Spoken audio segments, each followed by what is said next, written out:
Love, and I'm your host, and you are watching Gold Diggers Live on Omega Live TV. Today in the studio we have an incredible young lady. When I say incredible, before you do anything, share this show right now with anybody and everybody, because it's going to be mind-blowing. Her name is Mojo. She's a mental health awareness advocate, but let's put that on the side. She is a plus-size dancer, she is an actress, and she is about to blow. So when you see her, just know that you saw her on Gold Diggers. Yes. And she is a gold digger. When you hear her story, today's going to be like a roller coaster. We're going up. It's going to be very emotional, but it's going to be tears of joy probably at the end. Only God knows where we're going tonight with this show. But like I said, please share with everyone right now. We're live here on Omega Live TV, on Facebook, and we're also live on YouTube. For those that don't really do Facebook, and you know people that do YouTube, tell them to follow Omega Live TV and subscribe so that you can get daily updates, weekly updates of all our shows. And before we introduce you to Mojo, remember, we are powered by Omega House Multimedia Company based in Tottenham, Seven Sisters. I believe that something's going to come up on the screen right now, and you're going to be able to phone them for all your multimedia needs. They do, they cover events, they do printing, you know, they do leaflets, everything to do with multimedia. Omega House does. They're situated in Tottenham, next door to John's Bakery on West Green Road. And I just want to say a big thank you to all my sponsors, you know, the people that have been supporting me for the last, it's been 6 months since Gold Diggers started in February, and I'm going really strong. And I'd just like to thank my production team, Omega Live TV. They're the best. So yes, as I said, I have an amazing, incredible young lady in the studio, and she is called Mojo. Hi. Hello. I've got your energy today. Yes, You've been yes, passing it into me. Take it. You've been passing it into me. So yes, I've introduced you. A lot of people know you. A lot of people don't know you. You're kind of like something that's about to erupt right now. Yeah, I feel like a volcano, but a good volcano, not one that's going to cause destruction. A good volcano. I've been dormant for a very, very long time, just sort of trying to figure out what do I want to do, where do I want to go. I'm pursuing all these dreams, and now I'm at a place where, I'm pursuing every single one of them, and I'm very happy to do it. You are. You're doing amazingly well, so much. And I'm a big fan of yours. You know I'm a big fan of yours. I love you. And when I met you so the first day, I said you're going to be a star. And this was about a year and a half ago. Two. It was about 2 years. It was winter. It was in Barclays. No, it wasn't Barclays. It was Yasin. It was Yasin's yes, event. it was like a women's empowerment. Yeah, that was in the winter of 2017. Wow. Wasn't it? Was it 18? No, it was 17. Okay. 17. Wow, that was a. Yes, it was 17. That was a very, very long time ago. Yeah, and you've come a very long way.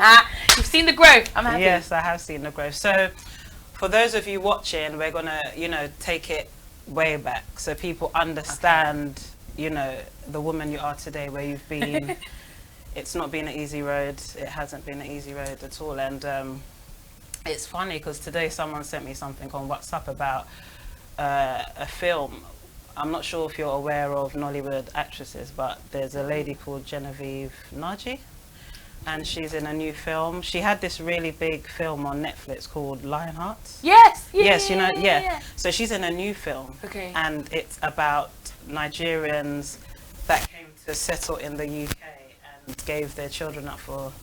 Oh my! Are you serious? Yes, I was like, wow, like this is deep, because this is exactly what we're going to be talking about today. Wow. So it was like a sign to me from God that this is the right time to have you on the show and talk about your journey. I mean, as I'm learning more about my journey and whatnot, I don't have a relationship with my mum. I met someone last year at an event, and she was she was raised in care just like I was, under the same kind of circumstances. Nigerian family have come to the UK and they've put their kids up for adoption. But she was about maybe 25 years older than me and had gone through this process of healing, accepting that it wasn't her fault that her mum gave her away. It was more just the culture at the time, because you come, the Caribbeans were invited over here. Africans, well, West Africans anyway, sort of just said, we're gonna come too. And they showed up here and they wanted to work but they couldn't, so the only thing they could do was leave their children with people who could stay at home while they went to work, and that was of course British people. And I'm looking forward to watching that film, because I'd like you to see I want to know I want to know about, you know, that era, because I was quite young and, you know, I know some people that have gone through similar stuff, but I think it's amazing that that film's actually being created. I'm really going to look into that. We're going to watch that together? Yes, I think we should. Friday night. I'm probably going to get really emotional watching it, but I'd actually really like to, because I always questioned, why did this happen to me?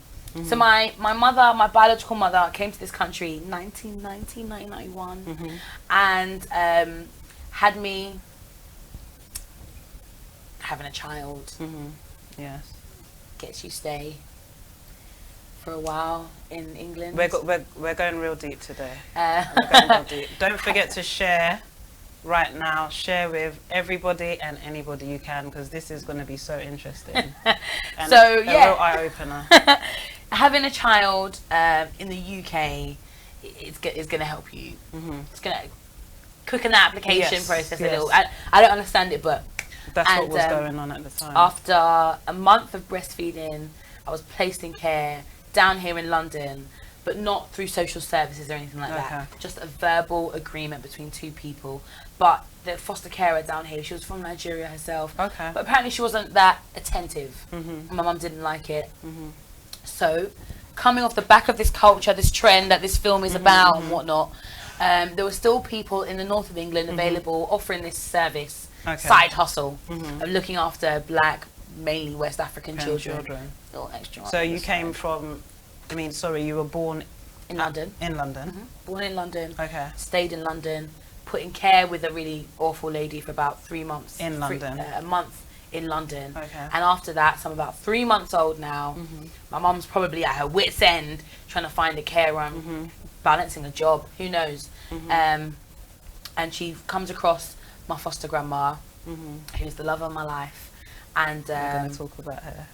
We'll get there. We'll get there. Eventually. And she's in this teeny tiny village. You and I, as plus size ladies, could jog through the village. It's that small. Village field. I open my window and I can see the cows grazing. My grandma's house is right on the edge of the village. It's a beautiful view. Anyway, so I'm there. It's April 1993. So I'm 5 months old. Wow. March, April 1993. And I'm living with my foster grandma. And she's always said, as soon as I was placed in her arms, she fell in love with me. I love my grandma so much. And it was meant to be 2 years. But I think, to be honest, my biological mum was just living her best life. And fighting. And fighting to get stay. But being in England... So it was supposed to be a temporary situation which turned into something... Which turned into 12 years. Wow. And in those 12 years, I struggled with my identity. I knew in my head that, well, clearly I'm not wanted because this isn't my mother. Even though I love grandma, grandma's nice to me, grandma gives me cake, grandma gives me food, a lot of food. Where's mum? Yes. Everyone at school goes home to their mum. Ding, ding, ding, ding, ding, the bell rings and all the mums are at the gate and there's grandma. Black kid, white grandma. This doesn't make any sense. I had no one to explain to me the colour of my gums, why my elbows were dark, why my hands... I thought that my mum was black and my dad was white. Wow. Because I didn't understand why hands look like this and the bottom of feet. It confused me. Hair. Why does this curl so much? I just sit in front of the mirror I wanted it to be straight so badly. I knew nothing about Africa. Again, I'm not slandering grandma's parenting because she did her best. Yes. But you just didn't... Is Jamaica in Africa? Wow. In my head, all Africans are skinny, have pot bellies, and there's flies around their heads. So did she ever try to educate you? She couldn't. What could she educate me with? Because it's not just that. If we were in London, perhaps. Yes. Because I might have seen a Muslim walking past me. I would have seen planting in the shops. Yes. I would have seen two people arguing in Yoruba or something. But up in the north of England, cows. So you were told you were Nigerian? Yeah, I was told, but I didn't. You just didn't know nothing about Nigeria. You wasn't educated. No. And you was there for 12 years. There for 12 years. It was very, very difficult. And I think the hardest part was that my foster grandma was an actual foster carer. So living in her home, I see kids come in, I see kids go out. And so I was waiting, because I couldn't understand the context of why I was in the situation. On, I was also waiting to be adopted. So every time Katie would come and then go, James would come and then go, I was like, okay, so when's my mum coming? Oh, so not yet. Oh, not yet. So oh, in this whole 12 years, did you ever see your mum? Yeah. Family? I visited her regularly. Okay. Throughout primary school. But it just didn't make sense to me. I kind of came up with the notion in my head that she was paid to be my mum because there was no one else available. Just so that I could be a black girl. What's Destiny's Child? What's 3LW? Tupac? Who is that? Biggie? Yeah. What are they? I was raised on the Beatles. Oh my God. So I struggled, and unfortunately, when I was 8, I was molested by a biological family member on these coming to see my biological family here in London. Okay, so this happened when This happened, yeah, when I was 8. I was 8 years old. I was really young, and I think that's where that's what begins, and we'll get there in a minute. The reason why I've detached so much from my culture. Yeah. Because so far in my life, Nigerians don't want me. Nigerians, as in my mum, don't want me, and now they've abused me. But I didn't know it was abuse until I told my foster grandma. Yeah. She took it down the route that it needed to be, you know, and all of these things. But as a child, it's confusing. It's very confusing. 12 years old, come down to London on another holiday, sit in front of my mum. How are you? And she just looks at me and says, "You've put on too much weight. This is too much. Wow. You're too big. You're not going back to your grandma's." What?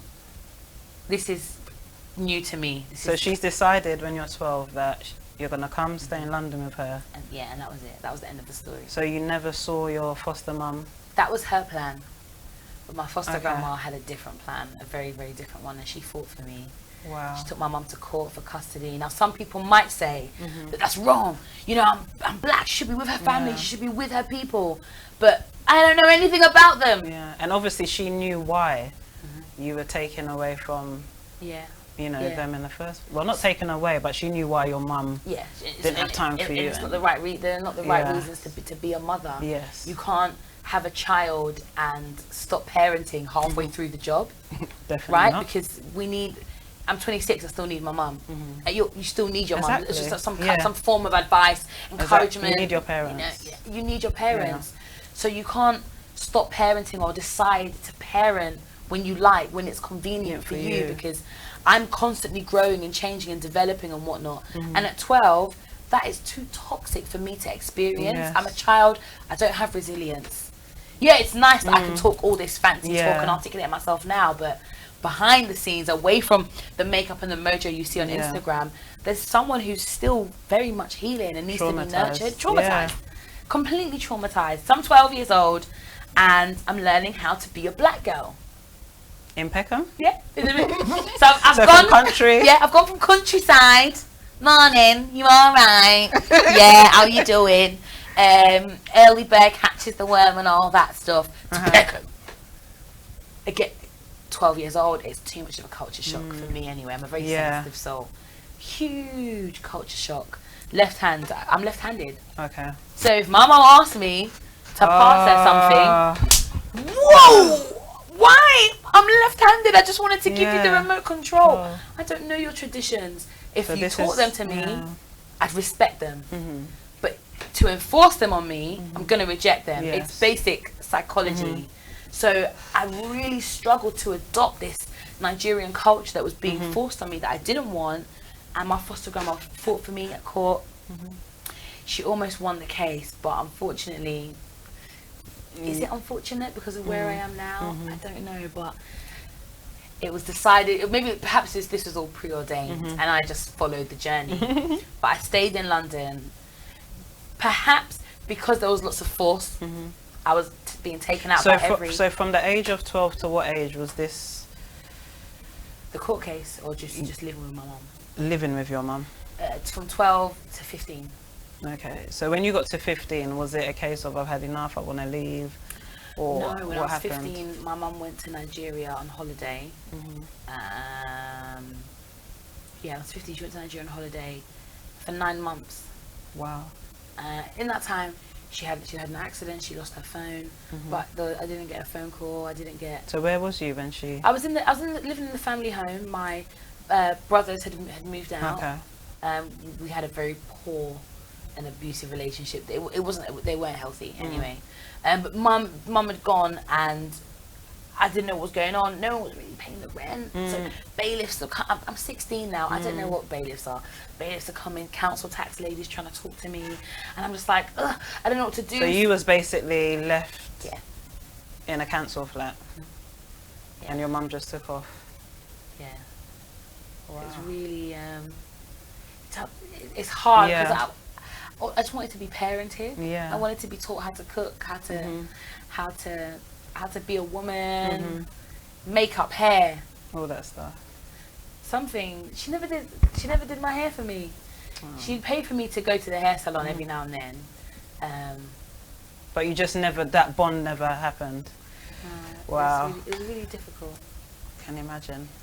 If you've just tuned in, we are talking to Mojo, who is a mental health awareness advocate. She does a lot of community stuff. We're going to talk about that. She's now a plus size dancer. Yeah. We're going to talk about that, and she's doing big things. You know, and she's also a social media influencer. Yeah. You know, Yeah. and she's an influencer because she's telling her story, you know, and we need people like you, you know, on social media to give us balance from the fakeness and whatever, because we're real people, Right. you know, going through real Yeah. sad things, you know. So yes, if you've joined us, please share.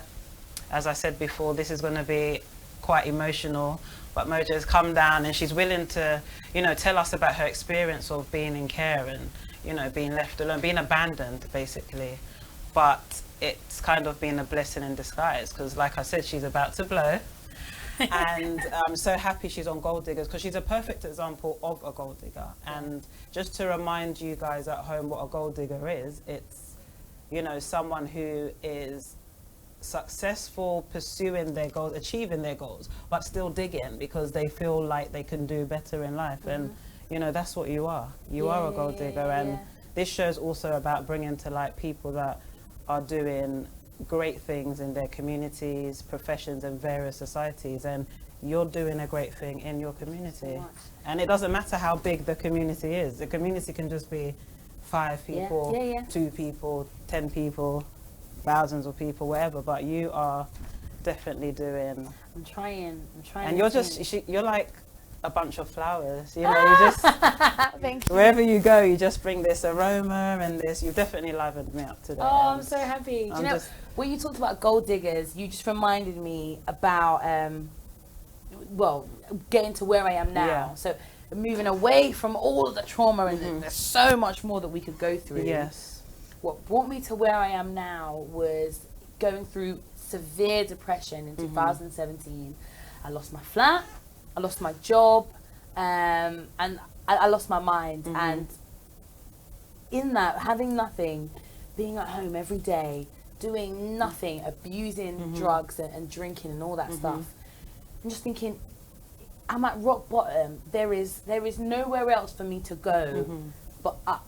Like, I'm at rock bottom, I'm laying on my back, and all I can see is everything I've done wrong, everything I've done right, everything I want to do, and all of my regrets perhaps.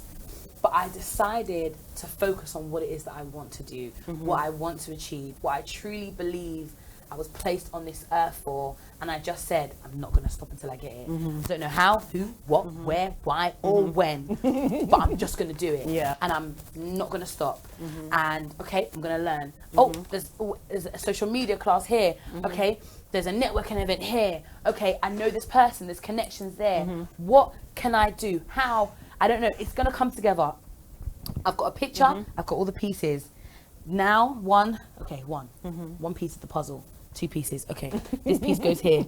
And literally, little by little, I've just been, okay, here, okay. Yes. All right, the picture's almost, and the picture is not complete. I've just got loads of little patches of goodness. But I am determined to complete this jigsaw. If it takes me 60 years, I'll be fine. But I'm just sitting here every day thinking, what can I do to make my dreams come true for me? Yes. And when that blessing in disguise, I do wish I had parents. I don't know what it feels like to be scolded by a dad. It pains me to say that, and I miss it. I think I crave it almost. But it's a blessing in the sense that I'm free to explore. There's lots of pressure. You've got nobody holding you back. I've got no one you have to go to university. You have be to a go lawyer. do a master's. Yeah. I don't have that. So I'm kind of it's a blessing in disguise. It's not a nice one. Yeah. It's not the nicest disguise, but it's a blessing. And things could have been nonetheless. worse. And things could have really been worse. Yeah. But you know, like you said, you went through this depression, which led you to all kinds of terrible things. Yeah, probably. We've all been down in our childhood. I've been down in my childhood, and I've had really dark phases. But 6 months of black, to the point that I don't quite remember it. I know that there was. I can tell you there was 6 months because I have a memory, but I can't remember the emotions because there weren't any. It was a very numb period. I was in a very toxic, emotionally abusive relationship. I was very vulnerable. I just want love. Yeah. If we strip all away, all of things you just needed to be loved. I just need to be nurtured. That's it. There's it's an unnurtured child that lives inside me because of the neglect I've experienced, and being in that relationship drove me to insanity, borderline insanity, and I was triggered by an argument that I had with with my ex, this person.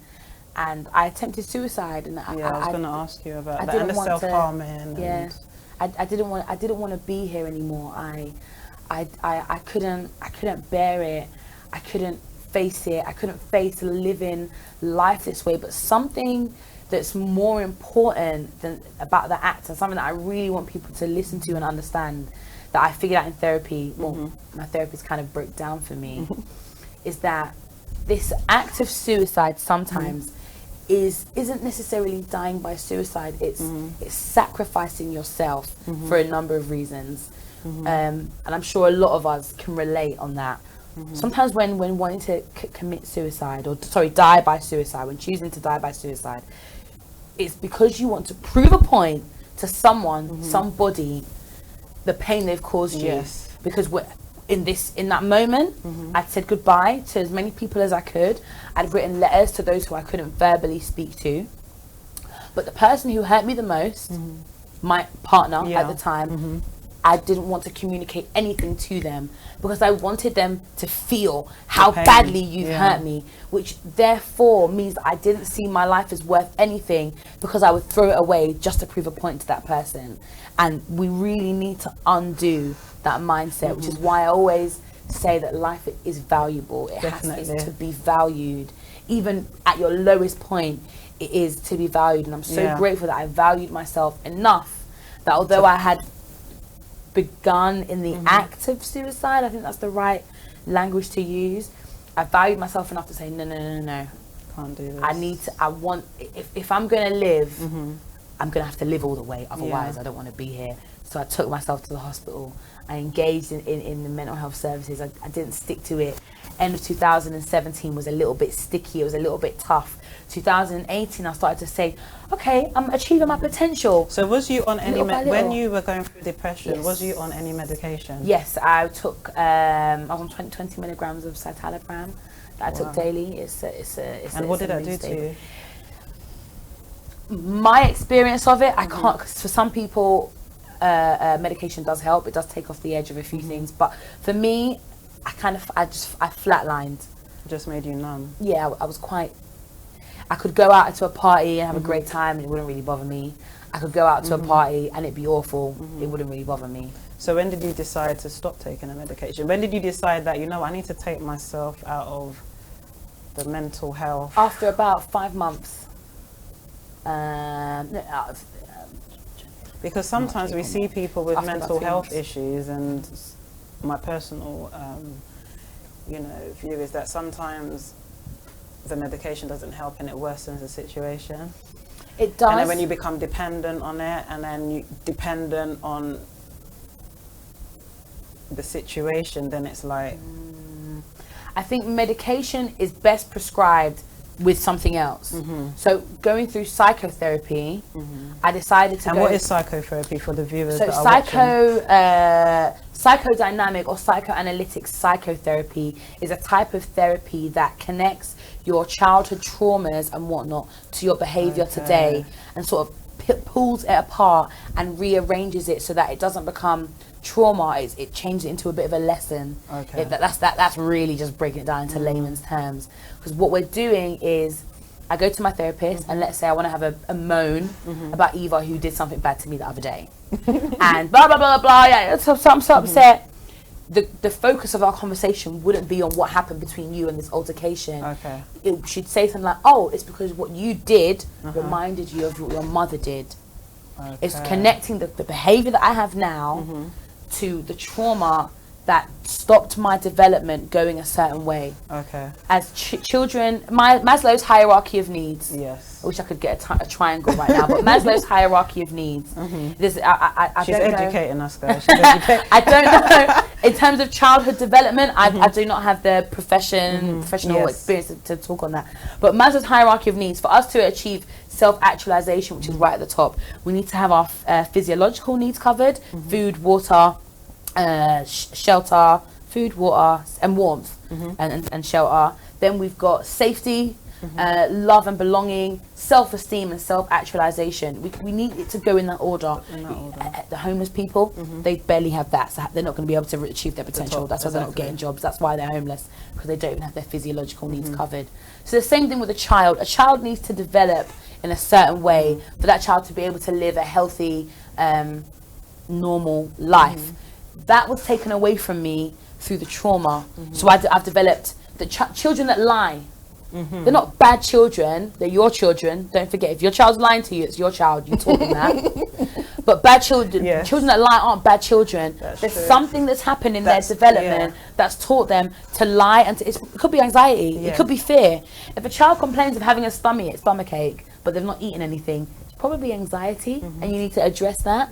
But it's difficult for them to communicate. So this trauma has stopped my development and messed it up a little bit. So I'm kind of a little bit jacked up. Yes. So psychotherapy is very slowly and painfully unraveling the mess Of all that. to make it harmonious again. Did it really help you? It is helping. I'm going through it now. I'm 7 months in. I'm 7 months in, and So why did you decide to go and do psychotherapy at this stage? Because all this stuff happened so long ago, and you're doing great things, and why? 2017, that depression wiped me out. I see myself as quite resilient. 6 months of nothing, no work, not eating, and I'm a big girl, but I didn't eat. Smoked a lot of weed, but I didn't eat. And I was like, okay, this is really bad. I was in this really toxic, abusive relationship.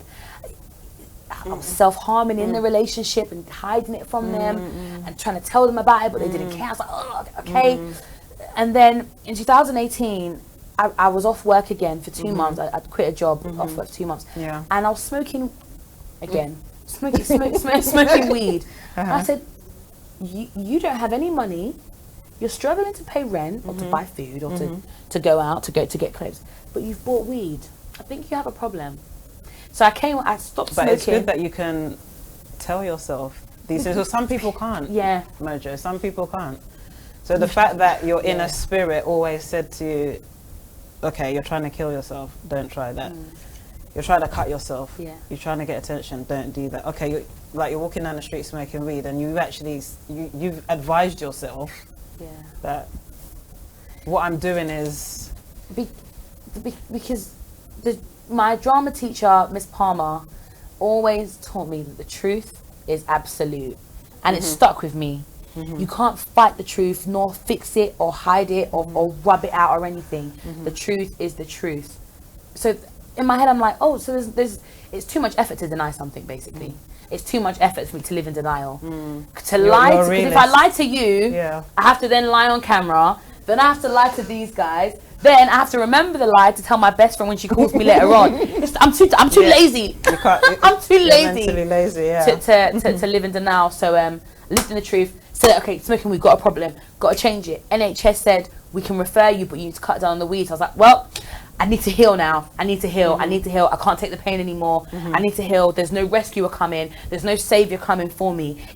I have to pursue this journey of healing. Okay, so here I go on the waiting list. I waited and I waited. It took me 10 months before I got psychotherapy on the NHS, which I'm so grateful for, because I know a lot of people don't get that. A lot of people do have to pay for therapy, and I still would advise doing it. And it was awful. Therapy's awful. It tears you therapy, apart. not psycho. Psychotherapy, sorry, the same thing. Yeah. Sorry, my therapy, which is psychotherapy, because there's different. So did you ever did you ever have counselling? It's similar, but apart from the psychotherapy, did you ever have counselling? No. I went for 5 sessions, but it didn't help. It didn't really. It didn't help. I wasn't ready for it. So what I want to talk about is in the midst of all this. Because how I found out about you is you were speaking at events, you know, hosting events, and you know, you were, even though you were going through all this, you were talking about your depression and your anxiety, which is amazing, because I feel like you doing that kind of has got you to where you are today, because that's how you started with the social media stuff, is just talking about what you're going through. I'm a realist. I'm not going to deny it. And so did you find, was that therapy in itself? Yeah. You know, just getting your camera in your bed and just talking to people you don't know out there, your followers. Like today I really was low. I was really down today. Yeah. It's easy to live in a pity party when things are going bad. Imagine just when you've lost your keys. So you're in your bag, you come out of a party, you lost your keys. The moment you feel that you can't find your keys, nothing matters. Going home doesn't matter. You sober up quickly. Your friend saying, come, the cab's here. Doesn't matter. Where are my keys? And so I got lost in that. But I had to pause and say, there's so many other people that are going through this. This can't be for nothing. If all the pain I've gone through is for me to just end up a deadbeat, blah, blah, blah, blah, blah, doing nothing with my life, that means it wasn't worth it. But if I can make it worth it, if there is going to be some kind of payoff for this, I will endure. I will endure to the death. I nothing will stop me. Wow.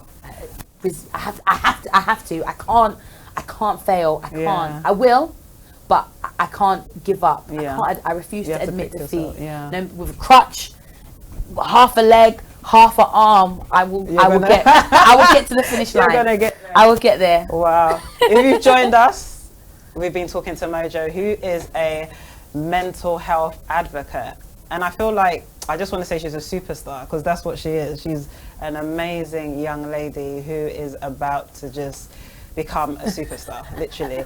And please share this. It's not too late. We've just gone halfway through this discussion, and Mojo's, you know, told us about her experience in care, and you know, her leaving home and going through depression and anxiety and, you know, self-harm and suicide. I mean, it hasn't been easy at all, has it? It hasn't been easy. But going back to identity. Yes. Because it's something I wanted to ask you. Because obviously you are of Nigerian heritage. Whether you like it or you don't like it, you are Nigerian. So, do you... My brain's like... accept it. Not joking. Yeah, but do you feel like you want to explore your culture and explore your heritage? Like, put all the craziness aside, all the madness aside. Do you feel like, you know, I want to go to Nigeria one day, or I want to connect with my people? I'm sure you grew up in Peckham, so I'm sure you connected with your people. But, you know, do you have that? I want to say I do, because I'm conscious there are people watching, but if I'm honest, it's not there yet. Though it's so close. Like, I want to go to Ghana. She wants to go to Ghana. I want to go to Sierra Leone, Congo, Cameroon, Ivory Coast. South Africa. But South Africa, all of it. Uganda, big up. Zimbabwe, all of it. But there's just the pain of being raised, well, not being raised as a Nigerian, and then being expected to be Nigerian, then being beaten for not being Nigerian, and being rejected by everyone. Not everyone. Being rejected by the people in my environment pained me so much, because all I wanted was for my mum to love me and be proud of me. That's all I ever wanted, and I craved it so badly. But she continuously and consistently rejected me and belittled me and made me feel bad for not being, I don't know, slim, size 10 Damilola or whatever. The fact that I was me, big, fluffy, full of energy, like big smile. She used to curse my smile. I'd be like, okay, if she asked me to do something for her, okay, why'd you show your teeth? Wow. Because I'm smiling because I want to do something for you. Let me do it and smile while I do it. Don't show your teeth like that. I'm like, but anyway, we love you, and a lot of people love you. Yeah, so Ghana, I'm come to Medea, Ghana, Jamaica. Obviously. So I connected with Jamaica. She does this amazing Jamaican accent. Like, this girl is crazy, and I love it. I just want you to even answer my next few questions in patois. Okay? Because God, no, don't put pressure on me. Help! I'm a celebrity, get me out of here. Yeah, so identity, all that stuff. You were recently, you've done quite a few bits on the BBC. You've done visual stuff, and you've done the podcast and the radio. Well, I was listening to your radio show with Reese Parkinson. Yes. And you guys were talking about body positivity, health and fitness, cosmetic surgery, all that stuff, and you know, what you can ask me. Social media, you know, all of it. But mainly body positivity. Yeah, and you spoke about lip fillers, and I was like, this girl, like, are you okay? Because you guys were talking about lip fillers, and you said you wanted to get lip fillers, and he was like, why do you want to get lip fillers? And he was like, because you just want lip fillers because you see the girls. And it's true, it's literally like every other picture. Like, it's, you know. I think I said that comment to show my humanity in that moment. Am I going to go down and make the booking, put down the deposit, wait 3 weeks, get them done, hide off social media for 3 days and no. But do I want to get them done? Yes. Why? Because I am just as vulnerable to social media and those pressures as all of us are. That's true. Some of us want to get tummy tuck. Some of us want to get a boob job. Some of us want to get the Brazilian butt lift. Some of us want to get liposuction. Me, because of the makeup accounts I follow, I see big, voluptuous lips. And even though I have my own, and I love my lips with all my heart, you can't help it. It's the brain. Yeah. It's just how. Don't go LAN. No, honey, we keep it natural. But I said that. It was good conversation, and what you said was quite true, because you do see these people on social media and think, oh God, you know, it's a lot of pressure sometimes. You know, and it's hard. It's hard keeping up appearances and wearing the same clothes to take pictures, and all that stuff. Influencer life is highly overrated. Oh, it's fun and it's hard, but it's hard because there's an element of keeping up an image that you have to do, and it's just fun. So yes, we have a few pictures of you in your element, but we're going to show, I think, just because you do a bit of modeling, and you know, like I said, she's a plus size dancer, and not just like I want to dance. She's an actual plus size dancer. She was at Glastonbury on stage dancing with a big international superstar. That's what I mean when I say she's a plus size dancer, and she's also an influencer. I mean, this girl, when I say she's about to blow, I'm not just saying it, she really is. So we're very happy to have her in the Omega Live. I'm happy studio. To be here. We're really happy to have you here, because it's just nice to have you, and you know, sharing your story and being so open. And it's so important that people out there know that it's not only them. You know, you're not the only one suffering. We've all got a story behind us, and it's the story that, you know, makes the ending so beautiful. Right, because I can finally see something on the horizon finally. And so some of her pictures are showing now. Oh, okay. Some of your pictures. What are you guys showing? I'm so Just nervous. you. We're showing okay. what she, you know, her stuff Ow. on social media. Ow. You know, and I can't believe it. Like, you're such a power trooper. Is that what they say in America? Power trooper. Yeah. Yeah, power trooper. I like to say I'm champion. Yeah. So you know, with the depression. Yes. I'm gonna go there a little bit, but not for. At what stage did you realize? Okay, I'm depressed, and I really need help. Like, and then also, what I want you to explain for me, because I want to understand, and maybe the viewers, is the difference between depression and anxiety and how it works hand in hand. Okay. If that makes sense. So. Because I don't understand why you're an anxious person. Do you understand? Yeah. Because you seem so confident, so bubbly. When you say I had an anxiety attack, I'm like, I don't understand. So do you understand what I'm saying? So I want you to explain how. I am a performer, professionally and emotionally. Okay. In therapy, one of the things that we understood was that in therapy, one of the things that I understood, my foster grandma. Foster grandma, we were buying shoes, and my foster grandma says, "Oh, I'm buying these for my granddaughter." The cashier looks at me and thinks, because you're not even mixed race, yeah, and you're not even light skinned. And she looks at me. I smile back awkwardly. Grandma smiles. We make the purchase and we leave. And that's how I've learned to operate in life. Even if it's not nice, just doesn't really matter. If it's not okay, just keep that up. But behind closed doors, there's lots of trauma. There's so much damage because there's neglect, there's sexual abuse, there is emotional abuse, there's physical abuse. I've been financially abused. There's someone who's very, very vulnerable. So what I think might confuse people and confuses people a lot is just that I am a performer. So I can be mash up and put makeup on, get my hair done, my nails are always done, and just show up and be like, "Hi, how are you? I'm a good actress." So you will never know. You'll never see it. You're very true. But one time I did see it. I noticed. Yeah. Yeah. On social media or in person? No, in person. Oh, but you actually said it. You was like, "Listen, I'm gonna," and I thought you were just like being. Where were we? At an event. You were hosting an event, but I think things were getting a bit hectic, and you was like, "Listen, I'm getting," and I was like, this girl's actually having very real. Yeah, I could see the anxiety there, and I was like, oh, so this is how it is. Because sometimes you think anxiety is only people with low self-esteem get it, or only people who don't have no confidence get it. But then I realized that it's not that. It's actually like an inside thing that happens to people.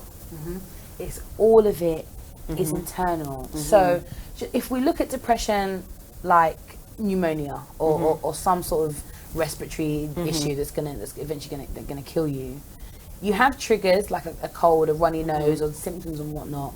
But it's only when they all come together that it becomes pneumonia. You can have a cold, achoo, and you don't have pneumonia. You can have a really, really bad chesty cough. It's not pneumonia. You can even have a chest infection. It's still not pneumonia. I get you. But if you experience all of these symptoms together at one point of time, it's affecting your day-to-day life. That's when you do want to go to the GP. I know we all hate the NHS, but you do want to go down to the GP. And you've really taken advantage of the NHS. I'm not gonna lie. People say the NHS don't work. We pay tax, yo, so we gotta get our money's worth. But it's worked for you because the NHS do have a lot of services for people that are depressed, then going through anxiety and going through trauma, and the services are there, but people don't tap into them as much. But you are someone that I know that has tapped into those services and made it work for you. It's simply because I have no one else. Yeah. So as much as I don't like them, the government is my family in the sense that I don't have a mum or dad to lean back on. I can't ask the to help me out here. It's me by myself. So I don't feel bad by asking the government that I need therapy on the NHS. We've got some viewers that have made comments. I just want to acknowledge them because this is a live show. Yeah, this is a live show, so we have to acknowledge some people. So we have Akuya Danswa. Akuya. Watching. Did I say it right? Yes, Etase. We have Sika Bar, and she's raised her hand, so that means she's saying something good. Thank you. We need to go up a little bit. We have Sylvia who says counselling is the best.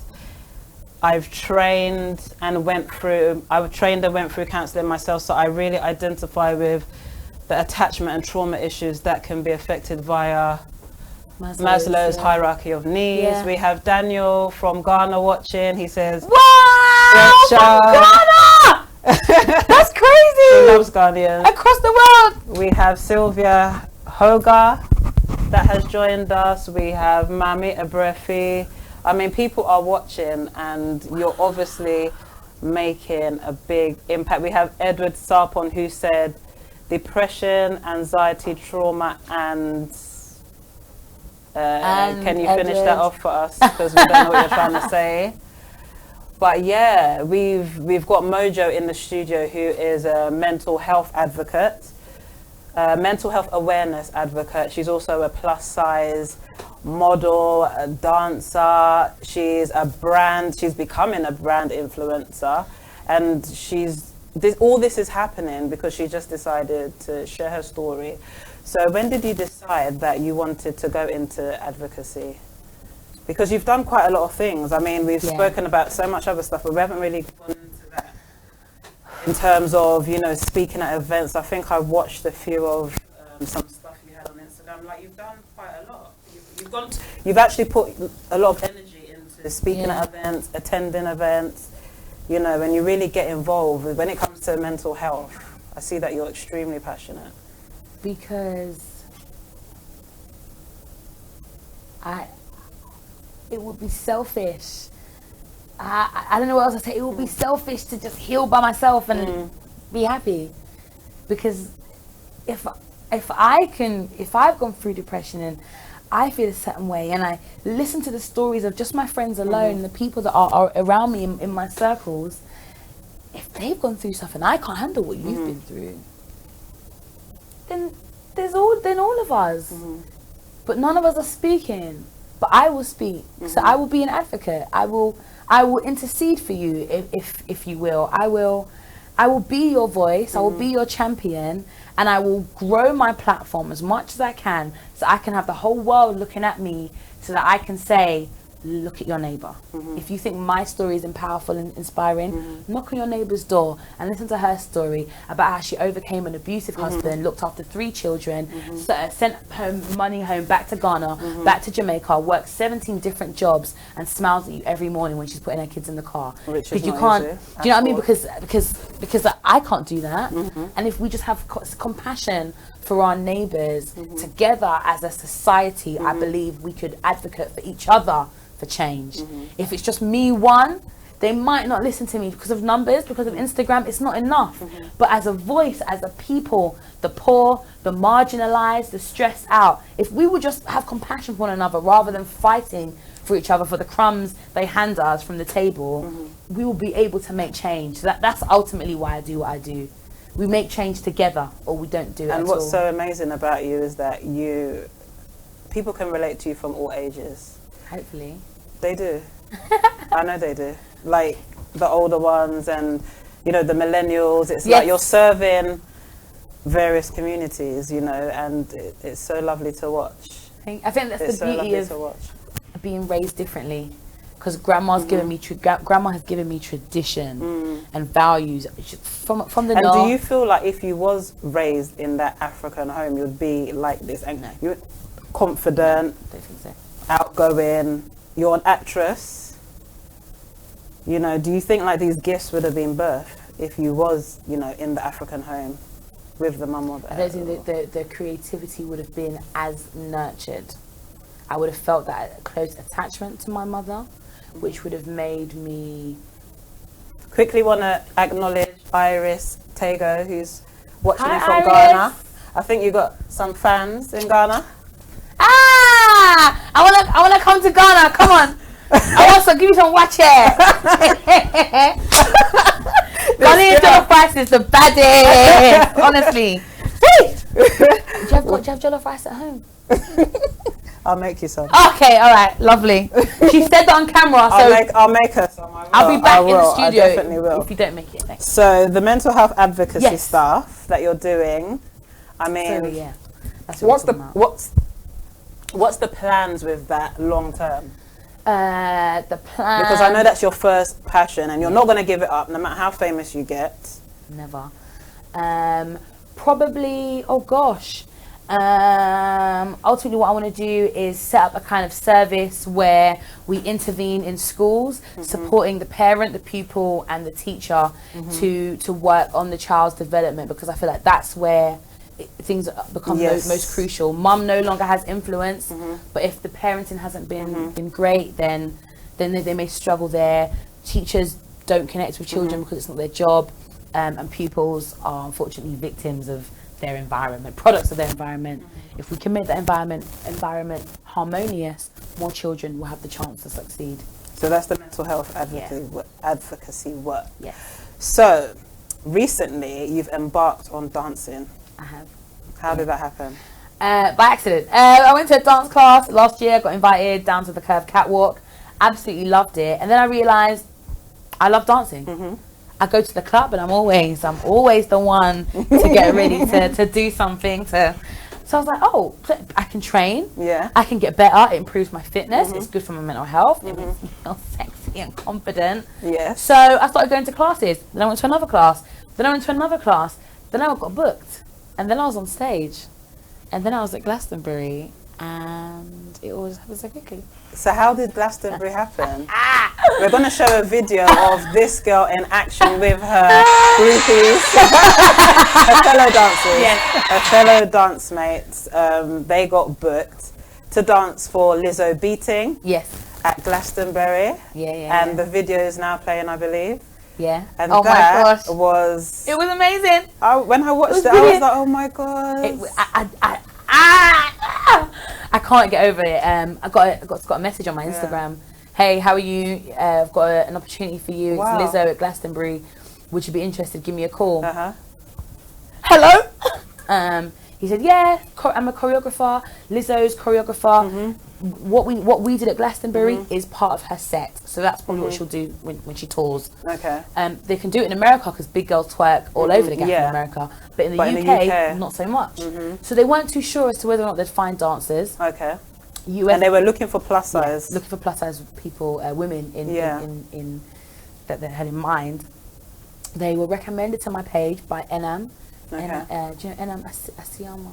I can't pronounce it properly. Enam.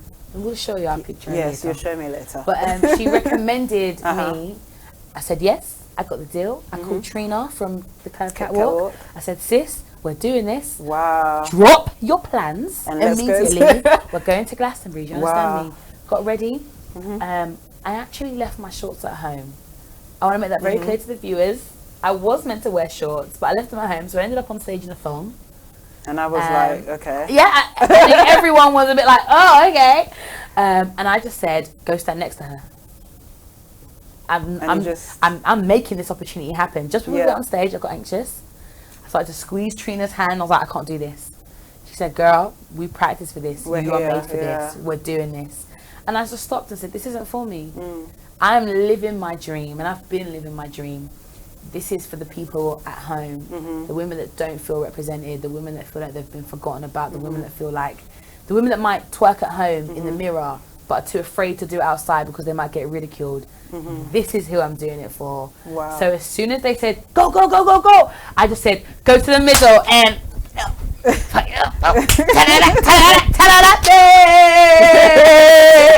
I loved it. I lived my best life. And then she touched my booty. Lizzo touched my booty, and I was like, okay, go faster. And next jump is the split. Thank God I can do the split. So the line is, I think the line is, big girl, split. And on that split, we had to do a padaba drop. We had to match up the whole set. We had to do it. And there was a little dance bit at the end. And at the when I realised, oh my god. You see all the thousands of people watching you. Okay. This is not, I had to just get over that. This is where I'm meant to be. I want it for me. Hi guys. Hi. It was amazing. Wow. It was absolutely amazing. And how's it been afterwards? The reception? People recognised me on the train. Do they? I left my house today, thank God. I was looking fine. Hi Mojo. I thought it was someone that I knew. Yeah. I follow you on Instagram. I was like, oh, hi. Someone came up to me at a club. Oh my god, I love you. Oh my god, you're glad to me. I'm so proud of you. And I'm like, oh, it's a club. It's really hot and sweaty. Let's hug outside. It's nice and it's humbling, but it's very overwhelming. But I still want more of it. I still love it. You're in your season, girl. You're in your season. Enjoy it. We've been talking to Mojo, who is, gosh, who are you? Like, who are you? Do you know, can I just say, when people ask you, who are you? What do you say? I don't have an answer. You're just Mojo. I'm just Mojo, and I think I've had to do that. There is a beautiful reason to it, but again, with therapy, when you peel it back, I'm a bit of a chameleon for both good and bad reasons. I've been like a little white girl. Morning, you alright? Came down to London. I tried to be this diligent Nigerian daughter for my mother. I went to church, so I lived a double life there because away from church, I was living in a hostel. My mum came back from Nigeria and kicked me out, so I was living in a hostel. So I was like a little, a rude girl in Elephant and Castle. I've had to be so many different people and be so many different things. When I look at my identity, it's like I'm a vase with loads of different pieces of glass from different vases. Still just I mean, a beautiful broken masterpiece. That's what I'd call myself, a broken masterpiece. You're definitely a masterpiece. Thank you. Say that. So, hosting events, is that something you're still going to be doing, or? It's something that I still want to do, but if I'm honest, and I like to be honest, it's the one thing that makes me the most anxious. Because it's live. You can't, being in a play is live, but there's a script. Doing a music video, you're being directed, so it's not all you, but hosting an event live is all me, and I think it's the one thing that I'm still yet to overcome. Because you've done this, I've done two, haven't you? Yeah, I've done hosted quite a few events. So let's talk about that event before time goes. Your event that you produced yourself. Your first ever production. I could cry. And I couldn't come to the second one. It's just dates. But how did that come? Why did you decide to do that? Because it was such a good concept as well. It was very creative. Did you create that? Yeah, So it was a live audience, guys, with Mojo. Yeah. So it was a live event. Oh, sorry, the memory that came back. It was such a beautiful thing, and I want to do it again this year, October. Rich Mix run a competition called Pitch to the Mix. Rich Mix is an arts venue in Shoreditch. It's got a stage, sound, speakers, lights, all of that, curtain, stage, blah blah, all of it. Good stuff. Lots of viewers from Ghana. And to say. What's that song? One year come, 1 year leave. Keep the bass. That's the only song I know. Lots of from Ghana, so they love the meat. Yes. What was I saying? I don't know. I was saying. We're talking about your show, your live show. Oh gosh. So I pitched this idea basically to this arts venue in Shoreditch. And I won it. I got the date. It was Mental Health Awareness Day, and it was Black History Month. I said I want to share my story, but I want to share other stories because mine is only one. Even though there's lots of things that's gone on, I took inspiration from the greats, Jimmy Fallon, Oprah Winfrey. I love their shows. I had a live band. Ooh, live music just gets to me somehow, and I wanted my audience to have an experience. I didn't want them just to come to an event, just see this girl on stage talking about their life, and I wanted it to be an experience. So with music and my guests, I took them on a journey through childhood trauma with my first guest, who was still in foster care. Then I spoke to a black man. I talk about my abuse. I've been abused by black men and black men only, which I developed a concept, complex. Sorry, I hated black men, if I'm honest with you. I've kind of agreed with the media that you are all the things they call you in the media. You are, because of what they did to me. and I just chose to heal myself, and I chose to heal relationship with my relationship with men, and chose to see black men as kings, as they are already. She's looking for a king. I am looking for a king from Ghana. Kwame, Kofi, Kwesi, Alono, Mwanto, Amen. Yeah, man. I can make fried yam. I can fry yam well, and then you see when you crush the peppers and you have it with fried yam. Shitter. Yeah, is that what it is? Yes, yeah. That's what we used to have at Lisa's house, I think. The no, shitter. not shitter, no. The red. Yeah, the red peppers, and then we'll just crush it like hard, like it'll take ages, and then we'll have that with fried yam. Okay. Oh, that's well, there's different types. Oh, well, whatever it is. If I start talking about that, we're gonna go into a cooking. Okay, well, we'll do a cooking show next. Tune in next week where we're cooking in the kitchen. I did this big show, and I wanted them to have an experience. So we went from childhood trauma to talking about my abuse and sort of having a black man in front of me who was a thug, but turned his life completely around. He went to prison, came out, wrote a book, set up a football team, has a wife, has 2 children, has a home, is completely rebuilding his life. And then we talked about mental health and the difference, like you were saying, between depression and anxiety and just sadness, which is still a valid feeling, and then more severe mental disorders like borderline personality disorder, bipolar, schizophrenia, and all of those things. I wanted us to have an experience and to see that, and I wanted it to be real and authentic. I wanted the mistakes, I wanted the ups and the downs and the highs and the lows, and it was everything that I dreamt it would be. It looked like it was. So we're hoping, praying, believing, working, fundraising, all of that stuff to go again in November. 5 things about your body that you love. 5 things about my body that I love. Okay, it's not my body, but I love my eyes. I really, really, really, really do. I love my thighs. I love my booty because it's there. Even though I guess it still counts, I love my brain. You're very intelligent. I quite like the way that I think. Thank you so much. Very intelligent. And even though I said I wanted to change, I can't decide. My lips and my stomach. Oh, both. Where did you learn that? That's not something you learn in a pub. Where did you learn that? That's so funny. Oh God, my eyes are watering. This is terrible. So out of everything that you do, what are you most passionate about? Because okay, you've had years of dabbling in this, doing that, hosting. You was even a makeup artist. Yeah. When I posted your picture, someone said to me, "I know that girl. She's a makeup artist," and I was like, "You obviously ain't been keeping up with her because that's dead and gone." But yeah, you've been a makeup artist. That's why your face is always lovely, and you do your little stuff on Instagram, and I watch, all the well, you look beautiful today. I needed your makeup. So tell her she looks beautiful, please, everyone. Thank you. Comment. body positivity. Yeah. So yeah, out of all these things that you do, what are you passionate about the most? And obviously the mental health stuff, let's put that to the side because that's quite serious, and you're gonna go into that as you're older and retire in that because that's your calling. Yeah. That is your calling. But the fun stuff, the dancing, the this, the that, like what's your favourite thing? About most? Oh gosh, I love it all so much.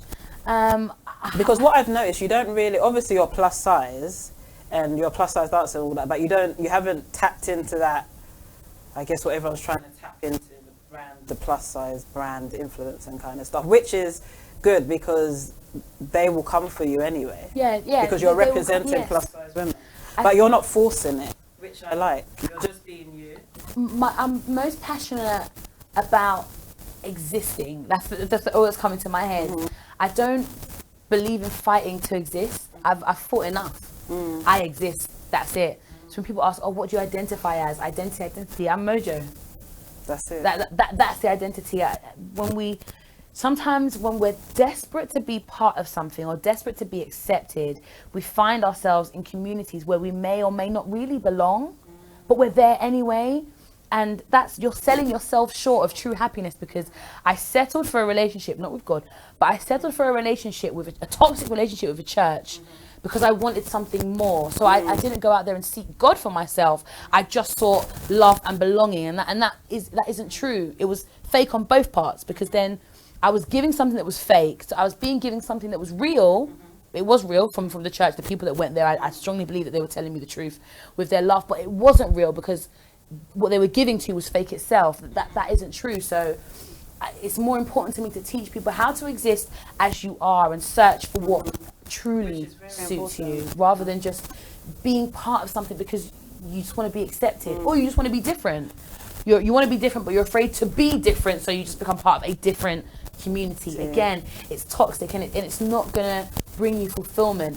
Temporary happiness and satisfaction, we can all go out and get that today, but true fulfillment comes from solely accepting yourself, and that's the flaws too. So that's why I guess body positivity might not completely be for me, because I still want to be healthy, and for me, health comes with shedding a few pounds because of my heart and the work it needs to do to push blood around this whole body. I just wanted to have a little bit of relief, that's all. So I don't know if I'm allowed to say that as part of the body positive community. I don't know. Well, is that then fat phobic? I don't think so. I'm not afraid of being fat, because I already am. But I get you, eventually. So it's a great one, but most importantly, accepting yourself, being honest with yourself, being a realist, and confessing your own sins to yourself, and sort of saying, I want to embrace my flaws and I want to work on them as well. You're a serious woman, like serious. So your biggest inspiration in life, like who inspires you? Because we all have someone who inspires us, but with you, you might even inspire yourself, but let's put you to the side. Like oh my gosh, there's so many people.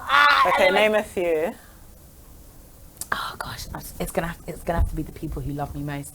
My foster grandma, she taught me how to love freely. My best friend Isim, who I don't want to cry, who taught me how to fall in love with being black. Sorry, she just means so much to me, and I used to hate being black, but Isim, she kind of explained slavery to me and culture. She's from Dominica herself, so she's not from Africa, but the fact that she knows so much. My friend Angela, because she accepts me as I am, and she fights every day to be a good mother, and I don't know how she does it as a single mother, but she does it nonetheless. My best friend Serica, because I just feel like we're connected by souls. There's so many people. Simone, Ella, Samaya, my Uncle David. There's name after name after name after name.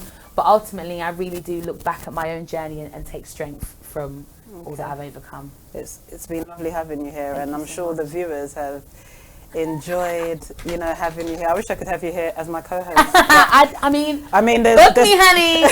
There's a lot of stuff that's happening with you now. So what can we expect from Mojo? Queen Mojo, what can we expect from you? Well, so we're talking TV appearances, more shows, YouTube channel, something that I really want to do. I want to get interactive.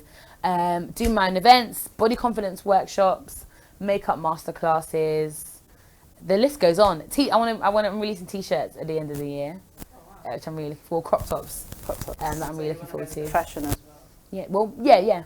I want to do it all. Yeah. But so far, we just stick to TV and more fun stuff on Instagram.